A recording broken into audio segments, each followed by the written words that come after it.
Welcome to IFAStories, where ancient wisdom meets modern storytelling.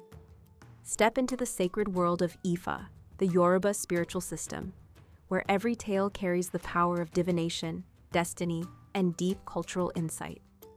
Join us as we unravel the mysteries of the Orishas, the divine forces guiding our paths, Orunmila, the Iron Moles, and many more.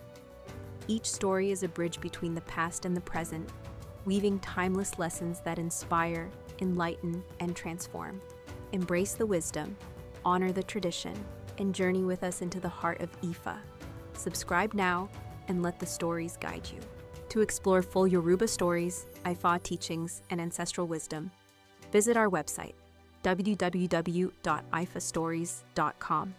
Step into the sacred path for more resources and information. Curiosity is punished. Patakín, an orphan who barely had enough to meet his needs, once went to the market. He did his shopping and had half an awo left. Afterwards, he went off into the forest, lamenting his situation. Suddenly, Olófin appeared before him and said, "Place your half awo down and ask for whatever you wish. Then, without looking back, go straight home." When the orphan arrived at his house, he found all the things he had wished for waiting for him.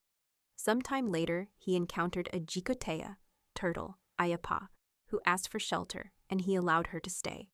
The turtle tried to uncover the orphan's secret and conspired with the maja, eyo, snake, and the lagartija, lizard, arguema. The lizard told the rooster that as soon as the orphan left the house, he should alert them by crowing, and the rooster did so. The three then followed the orphan from a distance. When the orphan arrived before Olófin asked him, "Who did you come with?" The orphan replied, "With no one." Then Olófin ordered those who had been hiding to come out, and when they did, he punished them for their curiosity by giving each one a different way of walking. The maja, snake, was made to crawl on the ground.